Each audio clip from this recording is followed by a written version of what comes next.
നമുക്ക് തുടങ്ങാം അല്ലേ?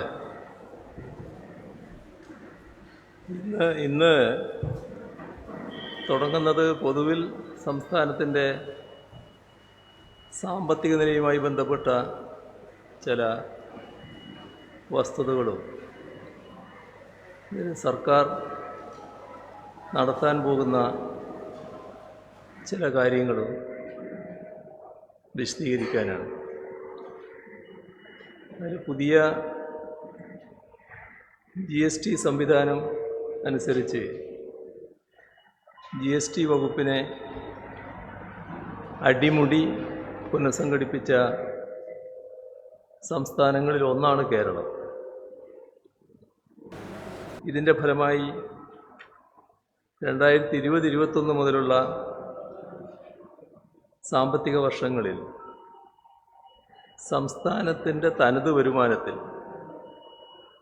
വലിയ വളർച്ച നേടാൻ നമുക്ക് കഴിഞ്ഞിട്ടുണ്ട്. പക്ഷേ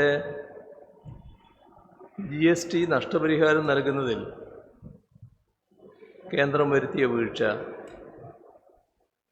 റവന്യൂ കമ്മി ഗ്രാൻറ്റിൽ കേന്ദ്രം വരുത്തിയ കുറവ്, ഇതുപോലുള്ള ഘടകങ്ങൾ സംസ്ഥാനത്തെ സാമ്പത്തികമായി ഞെരുക്കുക തന്നെ ചെയ്തു. നികുതിയേതര വരുമാനം വർദ്ധിപ്പിച്ചും ചെലവിൽ മുൻഗണനാക്രമം നിശ്ചയിച്ചുമൊക്കെ ഇതിനെ മറികടക്കാൻ നാം ശ്രമിച്ചു. പക്ഷേ സാമ്പത്തിക ആഘാതം താങ്ങാവുന്നതിലും ഏറെയാണ്. വികസന ക്ഷേമ പ്രവർത്തനങ്ങൾക്ക് വേണ്ടി എടുക്കുന്ന വായ്പയെ നിയന്ത്രിക്കാനെന്ന പേരിൽ കേന്ദ്രം കൈക്കൊള്ളുന്ന ഭരണഘടനാ വിരുദ്ധവും നിയമവിരുദ്ധവുമായ നടപടികൾ സംസ്ഥാനത്തെ ഗുരുതരമായ വൈഷമ്യത്തിൽ എത്തിച്ചിരിക്കുകയാണ്. ഇതിനെ തുടർന്നും ഇതേ രീതിയിൽ തന്നെ തുടർന്നും മുന്നോട്ട് പോകുന്നത് വലിയ അപകടമാണ് വരുത്തിവെക്കുക. വിവേചനപരമായ നടപടികൾ അവസാനിക്കണമെന്ന് ചൂണ്ടിക്കാട്ടി സംസ്ഥാനം പലതവണ കേന്ദ്ര സർക്കാരുമായി ആശയവിനിമയം നടത്തി. പക്ഷേ സംസ്ഥാനത്തിൻ്റെ അതിജീവനം അസാധ്യമാക്കുന്ന തരത്തിൽ പ്രതികാര ബുദ്ധിയോടെയുള്ള നീക്കങ്ങൾ ശക്തമാക്കുകയാണ് കേന്ദ്രം ചെയ്തത്. ഈ സാഹചര്യത്തിൽ ഇന്ത്യൻ ഭരണഘടനയുടെ ഫെഡറൽ തത്വങ്ങളെ ബലികഴിച്ച് കേരളത്തെ കടുത്ത സാമ്പത്തിക പ്രതിസന്ധിയിലേക്ക് തള്ളിവിടുന്ന കേന്ദ്രത്തിൻ്റെ വിവേചനപരമായ നടപടികൾക്കെതിരെ സംസ്ഥാന സർക്കാർ ബഹുമാനപ്പെട്ട സുപ്രീം കോടതിയെ സമീപിച്ചിരിക്കുകയാണ്. ഈ നിയമ പോരാട്ടം രാജ്യത്തിൻ്റെ ഫെഡറൽ സംവിധാനം നിലനിർത്താനുള്ള ചരിത്രപരമായ ഒന്നാണ്. ഭരണഘടനയുടെ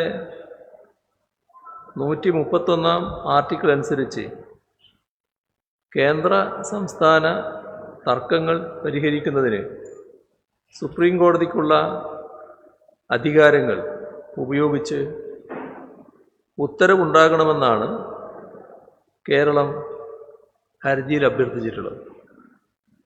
സംസ്ഥാനത്തിൻ്റെ ധനകാര്യ പ്രവർത്തനങ്ങളിൽ കേന്ദ്രം നടത്തുന്ന ഭരണഘടനാ വിരുദ്ധമായ ഇടപെടൽ തടയുക, സംസ്ഥാന നിയമപ്രകാരം നിശ്ചയിക്കപ്പെട്ട അർഹമായ കടമെടുപ്പ് പരിധി ഭരണഘടനാ വിരുദ്ധമായി വെട്ടിച്ചുരുക്കുന്നത് റദ്ദാക്കുക, സംസ്ഥാനത്തിൻ്റെ പബ്ലിക് അക്കൗണ്ടിലെ ബാധ്യതകളെ കടമെടുപ്പ് പരിധിയിൽ ഉൾപ്പെടുത്തിയ കേന്ദ്രത്തിൻ്റെ ഉത്തരവ് റദ്ദു ചെയ്യുക.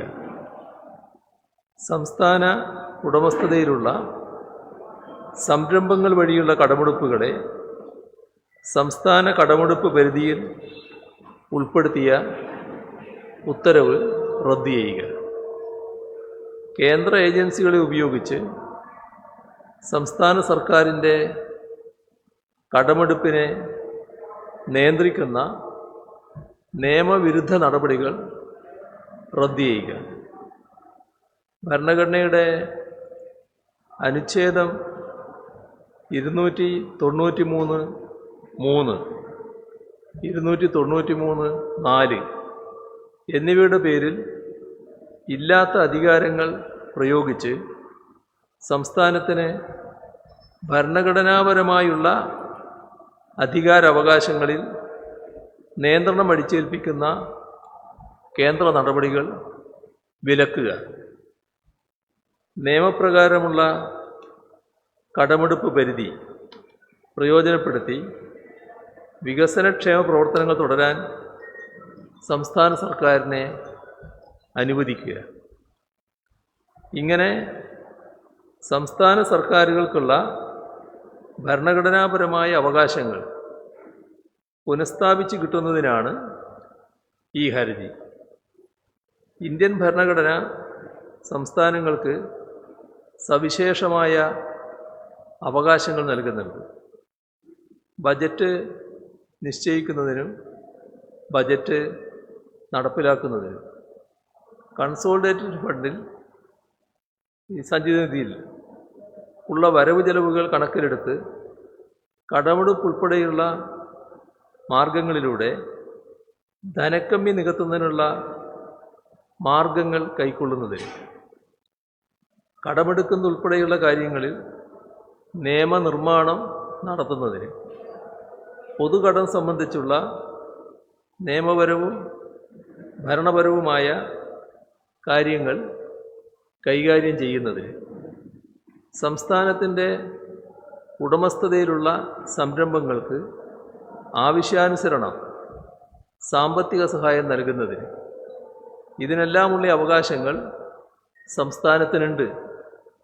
ഇവ സംസ്ഥാന പരിധിയിൽപ്പെട്ട വിഷയങ്ങളാണ്.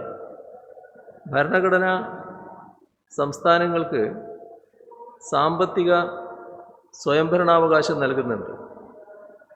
അനുച്ഛേദങ്ങൾ 162, 199, 202, 204, 266,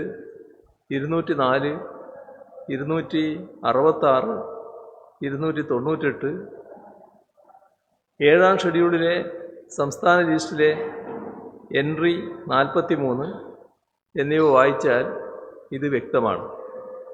ഈ അനുച്ഛേദങ്ങളോടൊപ്പം അനുച്ഛേദം 293(1) ചേർത്ത് വായിക്കുമ്പോൾ സംസ്ഥാനങ്ങൾക്ക് കടമെടുപ്പ് പരിധി നിശ്ചയിക്കുന്നതിന് തനതായ അധികാരങ്ങളുണ്ടെന്ന് വ്യക്തമാകും. സംസ്ഥാന കടമെടുപ്പ് പരിധി നിശ്ചയിക്കുന്നതിനും എല്ലാ തലത്തിലും സാമ്പത്തിക അച്ചടക്കം ഉറപ്പുവരുത്തുന്ന നടപടികൾ കൈക്കൊള്ളുന്നതിനും കേരള നിയമസഭ പാസാക്കിയ നിയമമാണ് കേരള ഫിസ്ക്കൽ റെസ്പോൺസിബിലിറ്റി ആക്ട് 2003. ഈ നിയമപ്രകാരം ഗ്രോസ് സ്റ്റേറ്റ് ഡൊമസ്റ്റിക് പ്രോഡക്റ്റിൻ്റെ GSDPയുടെ 3.5% സംസ്ഥാനത്തിന് അർഹതപ്പെട്ട കടമെടുപ്പ് പരിധി. ഈ കടമെടുപ്പ് പരിധി മുൻനിർത്തിയാണ് സംസ്ഥാനം പദ്ധതിയേതര വികസന ക്ഷേമ പ്രവർത്തനങ്ങൾക്ക് വേണ്ട പണം വകയിരുത്തുന്നത്. ധനകാര്യ കമ്മീഷനുകളുടെ നിർദ്ദേശം കൂടി പരിഗണിച്ച് ധനക്കമ്മി നികത്തുന്നതിനായി സംസ്ഥാനം നിശ്ചയിക്കുന്ന കടമെടുപ്പ് പരിധി വെട്ടിച്ചുരുക്കാൻ കേന്ദ്രത്തിന് അധികാരമില്ല. സംസ്ഥാനത്തിന് അർഹതപ്പെട്ട കടമെടുപ്പ് പരിധിയിൽ പബ്ലിക് അക്കൗണ്ടിൽ നിന്നുള്ള തുകകളെ കൂടി ഉൾപ്പെടുത്തി വെട്ടിച്ചുരുക്കലുകൾ 2017 മുതൽ കേന്ദ്രം നടപ്പിലാക്കി. പിന്നാലെ കിഫ്ബി, KSSPL തുടങ്ങിയ സംസ്ഥാന ഉടമസ്ഥതയിലുള്ള സംരംഭങ്ങളെടുത്ത വായ്പകളെ കൂടി സംസ്ഥാനത്തിൻ്റെ കടമെടുപ്പ് പരിധിയിൽ ഉൾപ്പെടുത്തി. അങ്ങനെ ശക്തമായ വെട്ടിച്ചുരുക്കലുകൾ 2022 മുതൽ നടപ്പിലാക്കി. സംസ്ഥാന കടമെടുപ്പ് പരിധി നിശ്ചയിക്കാനുള്ള ഭരണഘടനാപരമായ അധികാരം കേന്ദ്ര സർക്കാരിന് ഇല്ല. ഭരണഘടനയുടെ അനുച്ഛേദം 293(3), 293(4) എന്നിവയുടെ പേരിൽ ഇല്ലാത്ത അധികാരങ്ങൾ പ്രയോഗിച്ചാണ് ഭരണഘടനാ വിരുദ്ധവും നിയമവിരുദ്ധവുമായ നടപടികൾ കൈക്കൊണ്ടിട്ടുള്ളത്. സംസ്ഥാന ഉടമസ്ഥതയിലുള്ള സംരംഭങ്ങൾ ഭരണഘടനയുടെ അനുച്ഛേദം 293 സ്റ്റേറ്റ് എന്ന നിർവചനത്തിൽ പെടില്ല എന്ന അടിസ്ഥാന തത്വം പോലും പരിഗണിച്ചില്ല. ഇത്തരം നടപടികൾ വഴി സംസ്ഥാന സർക്കാരിന് ബജറ്റ് നിശ്ചയിക്കാനും പൊതുകടം കൈകാര്യം ചെയ്യുന്നതിനും പബ്ലിക് അക്കൗണ്ട് കൈകാര്യം ചെയ്യുന്നതിനും സഞ്ചിത നിധിയുടെ സെക്യൂരിറ്റിയിൽ കടമെടുക്കാനും കടമെടുക്കുന്നത് സംബന്ധിച്ച് നിയമനിർമ്മാണം നടത്താനും സർക്കാർ ഉടമസ്ഥതയിൽ സംരംഭങ്ങൾ രൂപീകരിക്കാനും നടത്താനുമുള്ള പൂർണ്ണ അധികാരങ്ങൾക്ക് മേലുള്ള കടന്നുകയറ്റമാണ്. ഭരണഘടനയുടെ അനുച്ഛേദം 281 പ്രകാരം പാർലമെൻറ്റ് നടത്തേണ്ട വെളിപ്പെടുത്തലിൽ നിന്ന് ഈ നടപടികൾ കേന്ദ്രം മറച്ചുവെക്കുക പോലുമാണുണ്ടായത്. 2003 കേരള ഫിസ്ക്കൽ റെസ്പോൺസിബിലിറ്റി ആക്ട് അനുസരിച്ചുള്ള മൊത്തം കടമെടുക്കൽ പരിധിയുടെ അടിസ്ഥാനത്തിലാണ് സംസ്ഥാനത്തിൻ്റെ വാർഷിക ബജറ്റ് തയ്യാറാക്കുന്നത്. ഇത് പുനഃസ്ഥാപിക്കപ്പെട്ടിട്ടില്ലെങ്കിൽ വലിയ ഭവിഷ്യത്തുകളാണ് ഉണ്ടാവുക. സംസ്ഥാനത്തിൻ്റെ സാമ്പത്തിക സ്വയംഭരണാവകാശത്തിന്മേലുള്ള ഹീനമായ ഈ കൈകടത്തൽ കേന്ദ്രം അവസാനിപ്പിക്കുകയോ അല്ലെങ്കിൽ കോടതി ഇടപെടൽ ഉണ്ടാവുകയോ ചെയ്തില്ലെങ്കിൽ സാമ്പത്തിക ദുരന്തമാകും ഫലം. അടിച്ചേൽപ്പിക്കപ്പെടുന്ന നിയന്ത്രണങ്ങൾ സംസ്ഥാനത്തിന് ദീർഘകാലാടിസ്ഥാനത്തിൽ വിനാശകരമാവും. പ്രത്യാഘാതങ്ങൾ സമീപഭാവിയിലൊന്നും പരിഹരിക്കാൻ കഴിയുന്നതുമല്ല.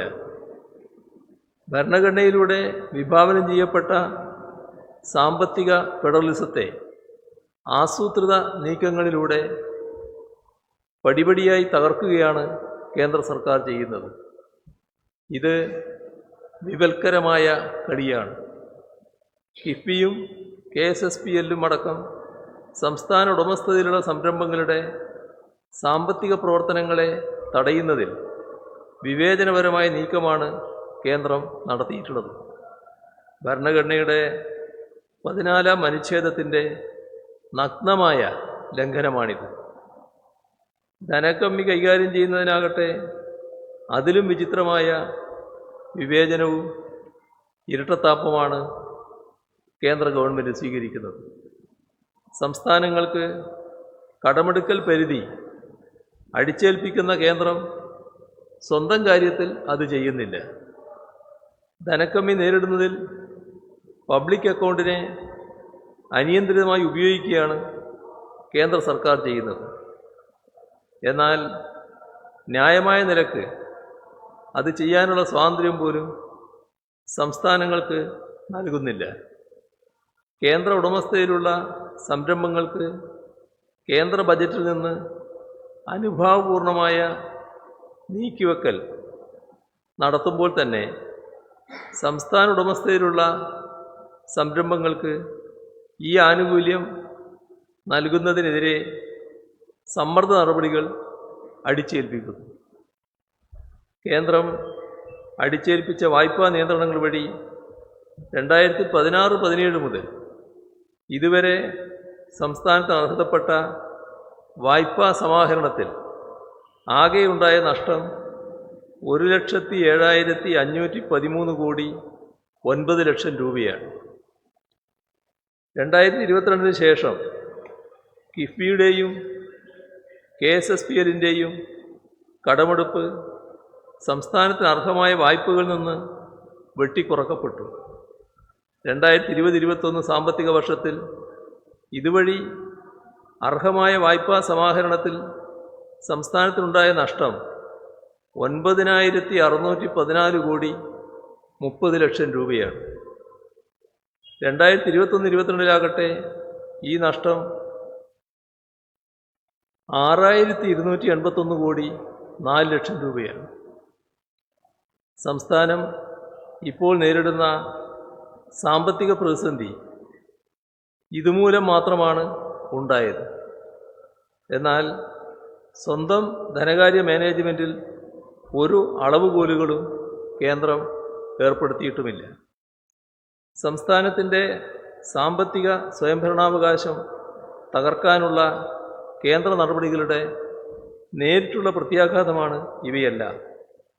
കേന്ദ്രം വായ്പാപരിധി കുറച്ചതിനെ തുടർന്ന് വർഷങ്ങളായി കൊടുത്തു തീർക്കാനുള്ള കുടിശ്ശിക കൂടിക്കൂടി വരികയാണ്. കിഫ്ബി വഴി സംസ്ഥാന സർക്കാർ നടപ്പാക്കാൻ ഉദ്ദേശിക്കുന്ന 82,000 കോടി രൂപയുടെ 1000-ലേറെ പദ്ധതികൾ വിവിധ ഘട്ടങ്ങളിലാണ്. ഈ വികസന പദ്ധതികളെയെല്ലാം പെരുവഴിയിലാക്കാനാണ് കേന്ദ്ര ഇടപെടലുകൾ ഇടയാക്കുക. കേന്ദ്ര നടപടികൾ മൂലമുണ്ടായ ഈ ഗുരുതരമായ പ്രതിസന്ധിക്ക് അയവ് വരുത്താനായി 26,226 കോടി രൂപ അടിയന്തരമായി സംസ്ഥാനത്തിന് ആവശ്യമുണ്ട്. പ്രതിസന്ധി മറികടക്കാൻ അതൊന്നും മതിയാകില്ല. കേന്ദ്ര നടപടികൾ മൂലമുണ്ടായ നഷ്ടം അടുത്ത 5 വർഷം കൊണ്ട് 2 മുതൽ 3 ലക്ഷം കോടി രൂപ വരെയാകും. ഇത്തരത്തിലാണ് വിലയിരുത്തപ്പെട്ടിട്ടുള്ളത്. സംസ്ഥാനത്തിൻ്റെ 5 വർഷ കാലയളവിലെ GDPയുടെ 20% മുതൽ 30% വരെയാണ് ഇത് വരിക. കേരളത്തെ പോലെ ഒരു ചെറിയ സംസ്ഥാനത്തിൻ്റെ സമ്പദ് വ്യവസ്ഥയെ ഗുരുതരമായി ബാധിക്കുന്നതാണിത്. ഈ അപകടം തടഞ്ഞില്ലെങ്കിൽ കേരളത്തിൻ്റെ പരിമിതമായ വിഭവശേഷി വെച്ച് പതിറ്റാണ്ടുകൾ കൊണ്ടുപോലും കരകയറാനാകാത്ത പ്രതിസന്ധിയിലേക്ക് സംസ്ഥാനം ചെന്നു ചേരും. വസ്തുതകൾ ഇതായിരിക്കെയാണ് സാമ്പത്തിക അടിയന്തരാവസ്ഥക്ക് ശുപാർശ ചെയ്യണമെന്ന ആവശ്യത്തിന്മേൽ ഗവർണർ സംസ്ഥാനത്തോട് വിശദീകരണം തേടിയിരിക്കുന്നത്. അതുകൊണ്ടൊന്നും മറച്ചു വെക്കാവുന്നതല്ല കേരളത്തിന് കേന്ദ്രം വരുത്തിവെച്ച സാമ്പത്തിക ദുരവസ്ഥ. സംസ്ഥാനത്തിൻ്റെ സാമ്പത്തിക സ്വയംഭരണത്തിൽ കടന്നുകയറി കടമെടുപ്പ് പരിധികളെല്ലാം വെട്ടിക്കുറച്ച് വികസന ക്ഷേമ പ്രവർത്തനങ്ങളെ താളം തെറ്റിക്കാനുള്ള ശ്രമങ്ങളിൽ നിരന്തരം ഏർപ്പെടുന്ന കേന്ദ്രത്തോടാണ് യഥാർത്ഥത്തിൽ ഗവർണർ വിശദീകരണം തേടേണ്ടത്. ഇക്കാര്യത്തിൽ അതിശക്തമായ നിയമ പോരാട്ടത്തിന് തന്നെയാണ് കേരള സർക്കാർ തുടക്കം കുറിക്കുന്നത്. നമ്മുടെ മഹത്തായ രാജ്യത്തിൻ്റെ ഫെഡറലിസം സംരക്ഷിക്കാനുള്ള ചരിത്രപരമായ പോരാട്ടമായിരിക്കും ഇത്. ഇതിലൊരുമിച്ച് നിൽക്കാൻ പ്രതിപക്ഷം തയ്യാറാകണമെന്നാണ് അവരോട് അഭ്യർത്ഥിക്കാനുള്ളത്. കേരളീയ സമൂഹം ഇത്തരം കാര്യങ്ങളിൽ ഒരുമിച്ച് നിൽക്കാറുണ്ട്. സമൂഹമാകെ ഇതിനോടൊപ്പം അണിനിരക്കണമെന്നും അഭ്യർത്ഥിക്കുകയാണ്. ഇത്രയാണ് വിവരങ്ങൾ പങ്കുവെക്കാൻ.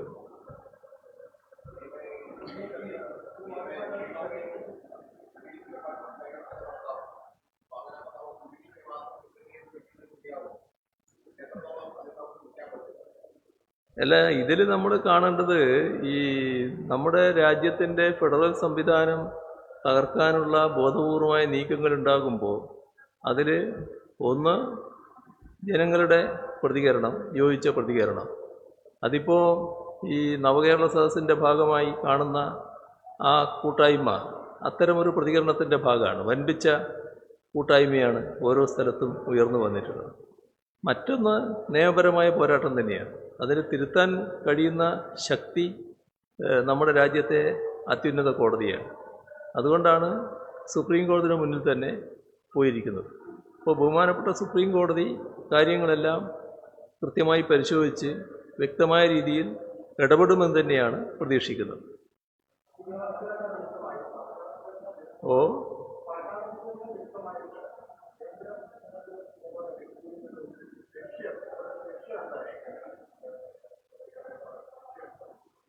അത് നമ്മുടെ സംസ്ഥാനത്തിൻ്റെ പുരോഗതി തടയുക എന്നുള്ളത് തന്നെയാണ്. ഇവിടെ കേരളത്തിൻ്റെ ഒരു പ്രത്യേകത എല്ലാവർക്കും അറിയാം.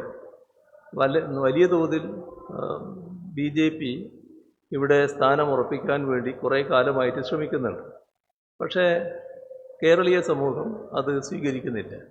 അതിൻ്റെ ഭാഗമായി കേരളീയ സമൂഹത്തോട് തന്നെ ഒരു വല്ലാത്ത വിപ്രതിപത്തി BJPക്ക് ഉണ്ടായിരിക്കുകയാണ്. അപ്പോൾ കേരളത്തെ അങ്ങനെയാണെങ്കിൽ ഒരു പാഠം പഠിപ്പിക്കാം എന്ന തരത്തിലാണ് അവർ കാര്യങ്ങൾ നീക്കുന്നത്. അത് രാജ്യത്തെ ഗവൺമെൻറ് ചെയ്യേണ്ട കാര്യമല്ല, തീർത്തും തെറ്റായൊരു രീതിയാണ്. ഒരു സംസ്ഥാനത്തിനെതിരെ പകപോക്കൽ സമീപനം കേന്ദ്ര ഗവൺമെൻറ് സ്വീകരിക്കാൻ പാടില്ല. രാഷ്ട്രീയമായി അവരെ സ്വീകരിക്കുന്നില്ല എന്നുള്ളത് കൊണ്ട് ജനങ്ങളെ പീഡിപ്പിക്കുന്ന നിലപാട് കേന്ദ്ര ഗവൺമെൻറ് ഭാഗത്ത് നിന്ന് ഉണ്ടാകാൻ പാടില്ലാത്തതാണ്.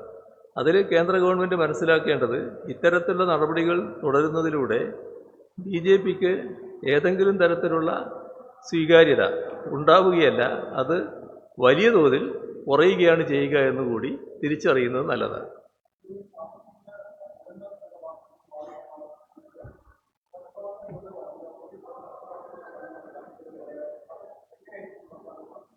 അല്ല, ശമ്പളം കൊടുക്കലൊക്കെ നടന്നു പോകുന്നുണ്ടല്ലോ, അത് നടക്കാതിരിക്കാൻ പറ്റില്ലല്ലോ. പക്ഷേ അതിൻ്റെ അർത്ഥം ശമ്പളം മുടങ്ങും എന്നുള്ളതല്ല. എന്നാൽ പല കാര്യങ്ങളും മുടങ്ങേണ്ടതായിട്ട് വരുമല്ലോ. നിങ്ങൾ കയ്യിലുണ്ടാകേണ്ട തുക കയ്യിലില്ലാതെ വരുമ്പോൾ അത് എങ്ങനെ ചെലവഴിക്കാൻ പറ്റും? ചെലവഴിക്കേണ്ട ധാരാളം ബാധ്യതയുള്ള ഒട്ടേറെ കാര്യങ്ങളുണ്ടാവില്ലേ സംസ്ഥാന ഗവൺമെൻറ് മുന്നിൽ. അപ്പോൾ അത്തരം ഒരു വലിയ സാമ്പത്തിക ദുരന്തത്തിലേക്ക് തള്ളിവിടുകയാണ് ചെയ്യുക. ഒട്ടേറെ മേഖലകളിൽ ചെലവഴിക്കേണ്ട പണം ചെലവഴിക്കാൻ കയ്യിലില്ലാതെ വരും. അതാണ് പ്രശ്നം.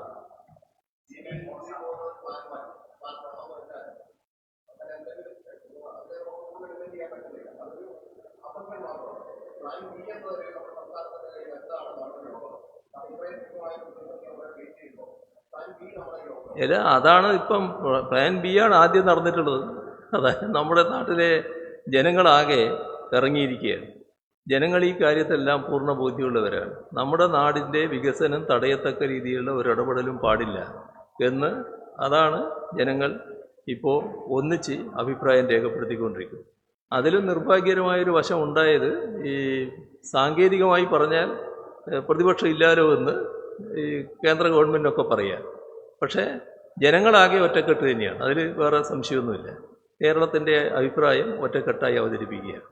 അതിന് പുറമേ ഉള്ള നടപടികൾ എന്താണെന്നുള്ളത് അതിൻ്റെ ക്രമമനുസരിച്ച് നമുക്ക് തീരുമാനിക്കാം. ഇതോടുകൂടി അവസാനിക്കില്ല കാര്യങ്ങളാകെ. നമുക്കേതായാലും മുന്നോട്ട് പോയേ തീരൂ, നമുക്ക് അതിജീവിച്ചേ തീരൂ. പക്ഷേ നാം നേരിടുന്ന പ്രതിസന്ധിയുടെ ആഴം അത് ശരിയായ രീതിയിൽ നാം ഉൾക്കൊള്ളേണ്ടതായിട്ടുണ്ട്. അത്തരം കാര്യങ്ങളിൽ നമ്മുടെ മാധ്യമങ്ങളും ഈ ആരോഗ്യകരമായ നിലപാട് സ്വീകരിച്ചു പോകണം. ഇത് കേരളത്തിൻ്റെ നിലനിൽപ്പിൻ്റെ തന്നെ പ്രശ്നമായിട്ടാണ് വരിക. കുറേ കാലത്തേക്ക് കേരളത്തിൻ്റെ ഭാവി പ്രവർത്തനങ്ങളെ തടയാൻ ഉദ്ദേശിച്ചുകൊണ്ട് ഇടപെടലാണ് വരുന്നത്. അത് അതേ രീതിയിൽ തുറന്നു കാണിക്കാൻ നമുക്ക് കഴിയേണ്ടതായിട്ടുണ്ട്. മറ്റ് ചില അഭിപ്രായ വ്യത്യാസങ്ങളും കാര്യങ്ങളുമൊക്കെ നമ്മളിവിടെ ജീവിക്കുന്നവരെ നിലക്ക് തമ്മിലൊക്കെ ഉണ്ടാവും. ആ അഭിപ്രായ വ്യത്യാസമല്ല ഇപ്പോൾ ഊന്നൽ കൊടുക്കേണ്ടത്. ഈ നാടിൻ്റെ നിലനിൽപ്പാണല്ലോ പ്രധാനം. അതിൻ്റെ ഭാഗമായിട്ടുള്ള ഒരു സന്ദർഭം ആവശ്യപ്പെടുന്നതനുസരിച്ചുള്ള ഗൗരവത്തോടെ ഉയരാനും ഇടപെടാനും എല്ലാവർക്കും കഴിയേണ്ടതുണ്ട്. അതിൽ പ്രതിപക്ഷവും ഈ കാര്യം ഗൗരവമായിട്ട് ആലോചിക്കണമെന്ന് തന്നെയാണ് അവരോട് അഭ്യർത്ഥിക്കാനുള്ളത്.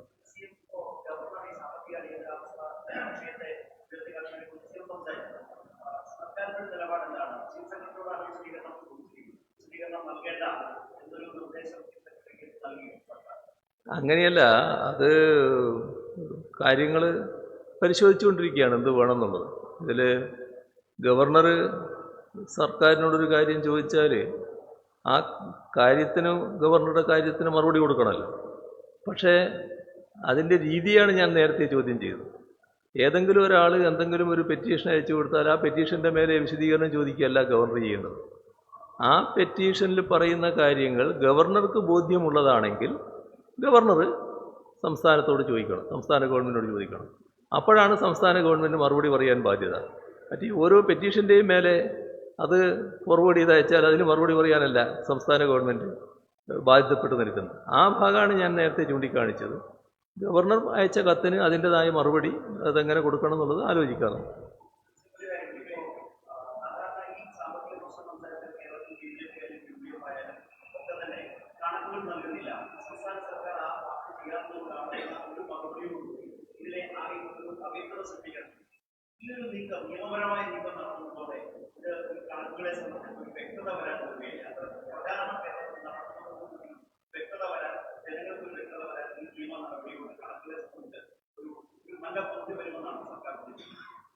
കണക്കിൻ്റെ ബോധ്യതക്കുറവല്ല ഇതിന് പ്രതിപക്ഷത്തെ പ്രേരിപ്പിക്കുന്നത്. പ്രതിപക്ഷം സ്വീകരിക്കുന്ന നിലപാടിൻ്റെ ഭാഗമാണ്. ഇപ്പോൾ നേരത്തെ കേന്ദ്ര സർക്കാർ നമ്മുടെ സംസ്ഥാനത്തെ അവഗണിക്കുന്നത്, സംസ്ഥാനത്തോട് കാണിക്കുന്ന വിവേചനം, അതൊക്കെ കൃത്യമായി ഞങ്ങൾ എം.പിമാരുടെ യോഗത്തിൽ വിശദീകരിച്ചതാണ്. അവർക്കത് ബോധ്യമാവുകയും ഞങ്ങളെ അഭ്യർത്ഥനയുടെ ഭാഗമായിട്ടാണ് ഞങ്ങൾ കേന്ദ്ര ധനമന്ത്രിയെ കാണാമെന്ന് സമ്മതിക്കുകയും ചെയ്തത്. പക്ഷേ അപ്പോൾ കാണാനുള്ള നിവേദനം തയ്യാറാക്കിയപ്പോൾ അവർ പറഞ്ഞത് കേരളത്തിൻ്റെ കെടുകാര്യസ്ഥയെക്കുറിച്ച് പറയണമെന്നാണ്. കേരളത്തിൻ്റെ ധനവകുപ്പ് കെടുകാര്യസ്ഥയാണ് കാണിക്കുന്നത്. അപ്പോൾ കേരളത്തെ കുറ്റപ്പെടുത്തിക്കൊണ്ട് കേന്ദ്രത്തെ ന്യായീകരിക്കുന്ന, പരോക്ഷമായി ന്യായീകരിക്കുന്ന നിലപാടിലേക്കാണ് അവരെത്തുന്നത്. അത് നിർഭാഗ്യകരമായൊരു വശമാണ്. അത് ഇവിടുത്തെ അഭിപ്രായ വ്യത്യാസങ്ങളുടെ ഭാഗമായിട്ടാണ്. പക്ഷേ ആ അഭിപ്രായ വ്യത്യാസത്തിൽ മാത്രം ഊന്നി നിന്നാൽ പോരാന്നാണ് ഞാൻ നേരത്തെ പറഞ്ഞത്. കാരണം ഇത് നാടിൻ്റെ ഭാവിയുടെ പ്രശ്നമാണ്. അതവർ മനസ്സിലാക്കണം, ഉൾക്കൊള്ളാൻ തയ്യാറാകണം. അതനുസരിച്ചുള്ള നിലപാട് അവർ സ്വീകരിക്കണമെന്നാണ് ഞാൻ അഭ്യർത്ഥിക്കുന്നത്.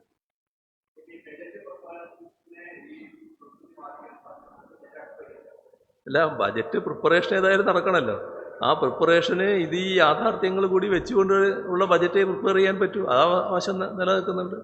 നമ്മളെ ഞെരുക്കലാണ് ഉദ്ദേശം. അത് നമ്മളെല്ലാവരും കാണണം. ആ ഉദ്ദേശം അതേപോലെ നടക്കാൻ പാടില്ല. അതിന് നമുക്ക് ഒന്നിച്ച് നിൽക്കാൻ കഴിയണം. ഒന്നിച്ച് നിന്ന് നേരിട്ടാൽ ഇതെല്ലാം അതിജീവിക്കാൻ നമുക്ക് കഴിയും. അപ്പോൾ നമുക്ക്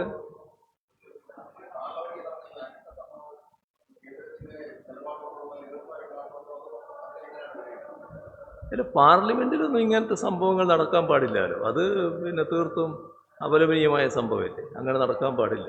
അതിനകത്ത് സുരക്ഷാ വീഴ്ചയുടെ പ്രശ്നം അവിടെയുള്ള പ്രധാന കക്ഷികളെല്ലാം ഉന്നയിച്ചിട്ടുണ്ട്. ആ കാര്യം ഗവൺമെൻറ് ഗൗരവമായി പരിശോധിച്ച് ആവശ്യമായ നടപടികൾ സ്വീകരിക്കേണ്ടതാണ്. പക്ഷേ നടന്ന കാര്യത്തെ പൂർണ്ണമായും അപലപിക്കേണ്ടതാണ്. നമുക്ക് ഇവിടെ നിർത്താം, ബാക്കി പിന്നെയാകാം.